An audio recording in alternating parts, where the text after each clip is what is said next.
What's up, y'all? It's your boy Frank Sears, a.k.a. Scooby the Godson, man, along with my partner right here in crime. Man, this is Derek, DC Vibe, a.k.a. Scooby's friend. That's the only AK you got? That's all you come up with? Today. I mean, I like it, though. I like it, It's a revolving door, though, you know what I mean? So, because I'm versatile, so it's no need for me to be a.k.a. the same thing. You right. Move around a little bit. True. Tell us about the cruise since we're moving around, man. All right, so we got a cruise coming your way March 30th, all right? It's March 30th through April the 5th. We're leaving Orlando, and because you took too long, if you book now, we still got cabins, but you must pay in full right now, all right? Because the cruise is, it's knocking at your door right now. But come on and join us. We got SiriusVybe, that'd be I, that'd be him. Yeah, Lord. How you doing? What's up, my dude? All right. And then we got Secret Society. We got Black Alley, DJ 59, DJ Dirty Rico, hosted by Capri Monique. Yeah. We flying. SiriusVybe-cruise.com. You see how I did that? Yeah. Only part I messed up on, right? I was counting everybody, but I stayed on index finger. I don't think nobody was paying attention. I know, but it bothered me. I was like, it's all good. and then, but they got the information. SiriusVybe-cruise.com, you say? yes. How you spell Sirius? SIRIUS. It's not Cyrus. No, it's not Cyrus. Sirius. SIRIUS-VYBE-CRUISE.com. Make sure y'all go in there, man. Book your cabins. You got to pay in full now because y'all late. But we're going to have us a great time. We're going to be smoking cigars on the Lido deck. We're going to be listening to good music all week. And we're going to have you. All right? So I'll see y'all soon, man. Peace. Peace. You're not going nowhere. Nah, we ain't going nowhere. We ain't going nowhere. On the couch today. Yeah. We got the lovely, the talented, the incomparable Lysette Titi, man. Y'all welcome her to the couch. Yeah. First of all, Lysette, you come in here looking like $1 million. You probably, I got to say, you and Casey probably the best looking people we've never had on the show. She's gorgeous. Yeah. How you doing? I'm good. I'm happy to be here. I'm glad, so glad you came through. So you in town from California. Mm-hmm. So you living there now. I live in L.A. So what you got going on out there? What's popping in L.A.? Oh, my goodness. Where do I start? 2024 was a good year. I'm a songwriter. Of course. So I got some placements. I got one with Macy Gray and a band called D-Sound out of Amsterdam. I did 2 records, vocalist records with Childish Gambino. I got to be a part of a really good group on that. And that's Grammy nominated. Congratulations, man. Let's clap it up for that. That's crazy. So you've been working. I'm working. And then I have my own music that's coming out, and I've been able to work with some really amazing producers out there. So how long have you been in L.A. now?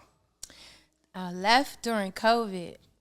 Yeah, so 4 years. Mm-hmm. So you got out of here because of COVID, or you just had it was time? I think COVID definitely has something to do with it. I just started feeling like if I die, like I need to do this stuff now. Like if it comes against me, because seriously, I was losing a lot of people, as everybody was on my timeline. I was like, okay, well, what haven't I done? Like everything I was scared of, I was just like, all right, I'm just gonna go do it. Yeah. What's up? So that was the motivation behind it. That was the motivation. You've been toying with doing it anyway, but this was like the deciding factor. I'm gone. I'm out of here. And then everything was so much cheaper in LA because people weren't able to pay their rent, so every landlords needed people to rent. Oh yeah. So it was like stuff was slashed in half. Yeah, lock it in on the low. Yes, so it was it was a good time to go. That's what's up. So tell everybody about how you got started in music. And start from the beginning. Because there's music and then there's go-go, right? Yeah. But no, go-go music is music, but you've been singing since I'm sure you been able to walk. Definitely. Go-go is a big part of my music career.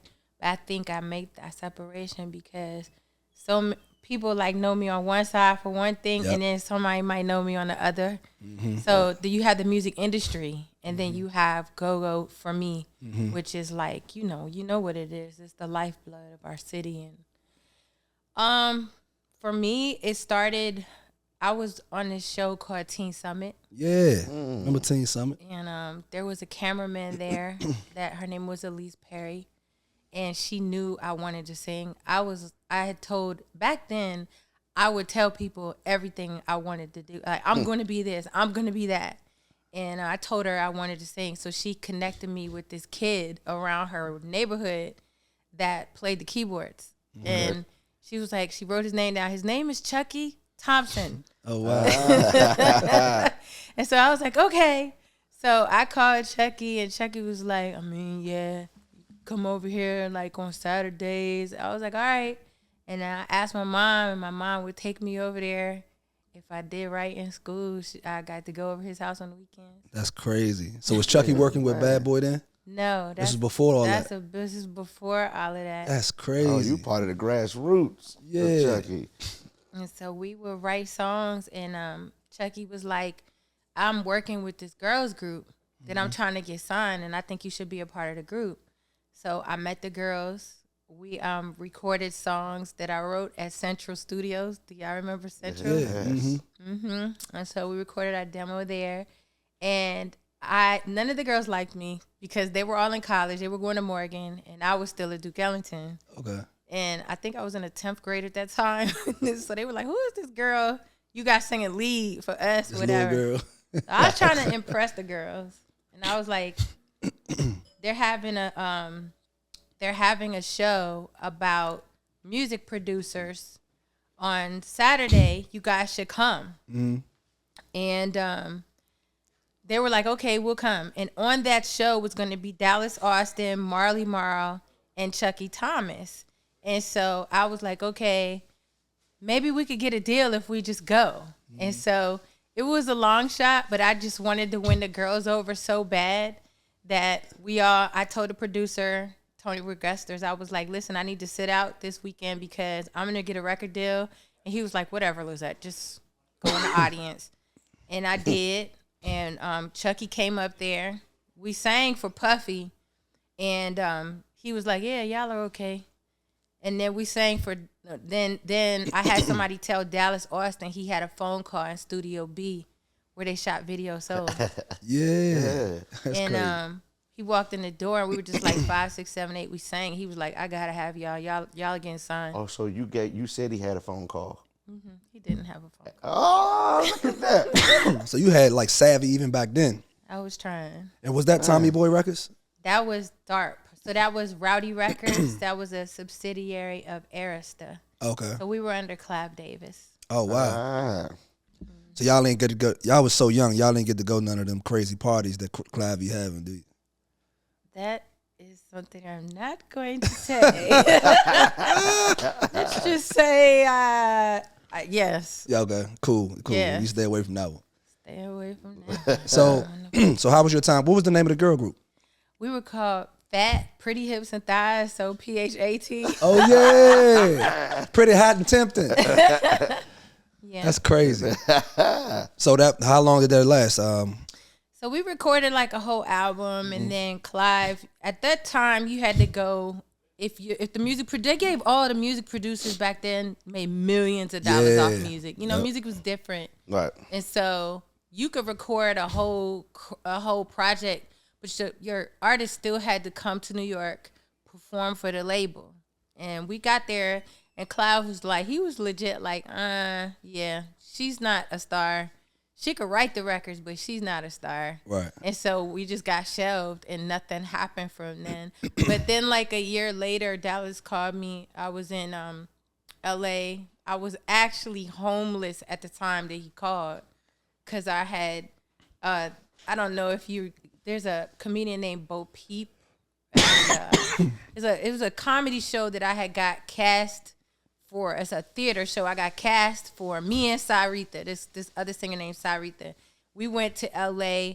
We did this whole production, and no one showed up at the end of the night. So the director just kicked us out the apartment, and I ended up homeless. I legit had no place to go. And I ended up getting an apartment real quick. And while I was in the apartment, my cell phone rang, and it was Dallas, like, come to Nashville. I'm having a writer's camp, and I want to sign you to a publishing deal. And I told him, you know, I'm talking big smack. I'm like, well, I need $100,000 just to go. And he was like, okay, Lysette, fine. So I was hung up the phone. Was like, and I left, and that's when I got my own deal by myself. Yeah. And that was on royalty. So you got $100,000 publishing deal back then? Yeah, back then that was easy. You get $100,000 publishing deal off your demo. Yeah, I mean, I had a publishing deal too. Did you? With Rondo International, and I didn't get 100,000. Did you get 10,000? I got like 20. Okay. Oh, wow. But I didn't know that. Yeah. Mm-hmm. Oh, wow. Yeah, I moved to New York, lived there about 8 months. Oh, my goodness. Yeah, stayed in Soho when Soho was real crazy. But yeah. This interview's not about you. Yeah, I mean, I'm just, all right, we're talking to the set now. See, he get it like that when he don't get his attention for being a songwriter, and, you know, when us industry folks start talking industry talk. See how you put me down more? See what he doing? Y'all see what he doing? I mean, you started it, man. Nah, man, I'm just saying you started talking about you, and we supposed to be interviewing her. I'm trying to keep us on track. I appreciate that. That's all. Yeah, I appreciate it. You just taking it somewhere else. I'm proud of you. But when we interview you, we will talk about all of that. Thank you. You got a nice chain on, too. Thanks, buddy. Hey, speaking on staying on track, you wrote some tracks for, like, some amazing artists. Let's talk about that. Like, what's the process of getting your song heard by certain artists? Or, like, I know it's different back then, but, like, what is it like now? Hell yeah. Oh, now it's a different game. I wouldn't even play that game now. Like, now it's just sheer luck. You know, I really feel strongly. I'll tell you about the process as I know it now, but there are a lot of things that need to change for songwriters in the industry right now. We need to be able to make a living wage writing songs. You know, those numbers don't support people's families or even support themselves. Or, you know, like the average apartment, the average one bedroom in Los Angeles is like $2,800 to live in where they're not shooting. So it's just crazy. Like, it's crazy. If you, it's mortgage out there. And I have a lot of friends who have a lot of placements, and it's stuff we know, and they're still not able to make it without having a job. Or songwriters are living crazy out in LA. And but so the process now, you just literally have to be a studio rat. You have to write 50, 60 songs before somebody will hear one. I think the process is kind of reflective of the market, which is oversaturated. So it's different now than it used to be. Hey, I was encouraged to send my son out there at first. Because he's been talking about, you know, same thing. You got to be around it. You got to be in the studios where the guys are working. And he was like, man, Dad, I really want to go to L.A., boom, boom, boom. But I'm like, I don't want to send him out there and I'm paying his rent, you know what I mean, every other month and all that kind of stuff. It becomes a whole nother thing, you know what I mean? So I don't know. What would you give advice? What kind of advice would you give somebody, a young songwriter, you know what I mean, like that's aspiring to go out there and do that? So I think honestly, you need to be really good. So you got to really look at, first, number one, look at the credits for everything so you know who's writing what. Okay? Don't just listen to the song. Look at the credits. If it's 5 writers on there and you keep seeing that same name everywhere on a whole bunch of different songs, study that writer. Don't worry about getting on the plane yet. Study the writer. And then get in touch with the writer, because the writer might not be a star. They might only have like 500 followers on Instagram. You could DM the writer. You know what I mean? Easier than you could DM the artist. True. And I would say that's one way I would get in. Get with other writers, because from observation, I know writers who are writing so much. They have, after 50 songs, if you don't have a number one, sometimes you need a little more encouragement and inspiration. You might need some co-writing around you, and the rooms are competitive. Right. So they don't always have a chance to just have a kick it with another writer. Right. 9 out of 10 writers are in competitive circles all the time. So you being a young writer, you might be a little more appealing to an established writer, you know, if you got something that they could kind of go off on, you know. So I would say, look at the credits, find the writers and go to the writers directly. That's some dope advice, bro. Like, that's some dope advice, because most people ain't gonna just think, let me take that route. You know what I mean? Like, my son, he's DMing artists, like you said, trying to get with this one. He's a hell of a producer, hell of a writer, but trying to get in that door has been kind of challenging. You know what I mean? But let's talk about your time with Tommy Boy. That was very short-lived. Oh, yeah? So you were signed as a solo artist to Tommy Boy, right? Yeah, my one of my close friends, Lee Rankin, she's an attorney, but she was working at Tommy Boy, and she was playing my music at her desk, and Tom Silverman walked by and was like, who's that artist? And that's how I ended up getting signed. Okay. But that was another $100,000 down the drain, because that was another big advance, and I just waited, and then by I think I got that deal in August. Actually it was October, because it was getting close to the slow season. By December, they had refragmented the whole label and dropped everybody. So it was just, that is the deal that got me into go-go. Right. Because I was just sitting around with all this money and nothing to do, living on First Street. And my friend was like, that's how I got into go-go, getting dropped from that label. So you were local then? Yeah, I was local when I got that deal. So go ahead. We can fast forward to go-go now. I'm about to say it's a perfect segue. Yeah, perfect. So you can explain a little more how you. So Backyard was the first band, right? And yeah. So I had a friend who had a blind date. I just didn't have nothing to do. I had my, and I don't mean that in a negative way. I'm saying really, all right. So I was a studio rat. Right. You know what I mean? I didn't have no stage time whatsoever. It was just studio for me. And I didn't have nothing to do because I had money. Yeah. I got this big advance. There's nothing to do. I had been to Tyson's enough. I bought enough bags. Right. But it was $100,000, and I was stupid. 50 in my checking, 50 in my savings. I didn't know what I was doing. Right. I looked at a place on DuPont Circle that was $89,000, and I was like, should I buy that? Yes. Hindsight 2020. Hindsight 2020. And so, but my girlfriend had a blind date at Outback, and she was like, come meet me, and I'll come with me to meet this guy. And I was like, okay. I was like, who's the guy? She said, his name is Teddy. And I was like, okay. So I went to Outback with her to be the third wheel. And the guy's like, so what you do? What you do? I said, I'm a singer. I'm a recording artist. And he was like, oh, he's like, cause I'm with a band and we need a singer. And I was like, we need a female singer. He was like, sing something for me. I was like, oh my God, why do I need to do this? I was totally so bougie. This is beneath me. This is beneath me. And cause I didn't know who he was. You know what I mean? Is this Teddy Bear? Yeah. Teddy Bear? Teddy Bear is the reason why I got in Backyard. Lysette Titi. Who you with? That's my guy. And so he called Coop on the phone. I sang for him and he was blown away. Mm-hmm. Thank God. And he called Coop and I sang for Coop, and Coop was like, can you come to our rehearsal tomorrow? And I was like, yeah. So I came to Thump, and the engineer there, Rob, he was like, I love Rob. And Rob was like, just go in the booth and just let me just get some levels on you. Let me see how you sound. And I was in the booth doing the levels, testing things, and all these guys start walking in the studio. Yeah. And I start feeling like, oh my God, who are all these people? They're all coming in here at one time.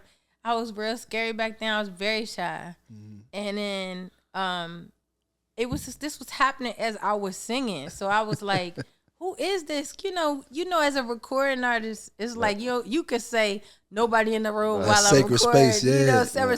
But they just coming in, so I'm starting to feel some type of way.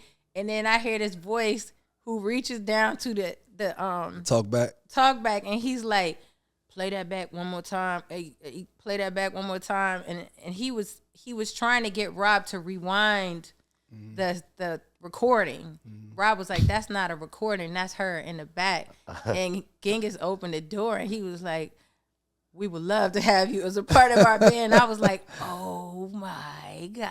When can you start? Immediately. Did you know who he was? I knew who he was. Yeah. And I had never been to the Go-Go. I went to Sidwell Friends when there was a Go-Go. But I was that girl. Yeah. Where I didn't go. My brother, on the other hand, he was a big Groovers fan. He had mad Go-Go tapes. He was a huge Go-Go head. My mother was on Chuck Brown real hard. Like Trouble Funk and Chuck Brown. That's what we grew up with. But Backyard, I never imagined. I was like, okay, let's see. That's crazy. That was an interesting day. SiriusVybe. Got my brother Ski.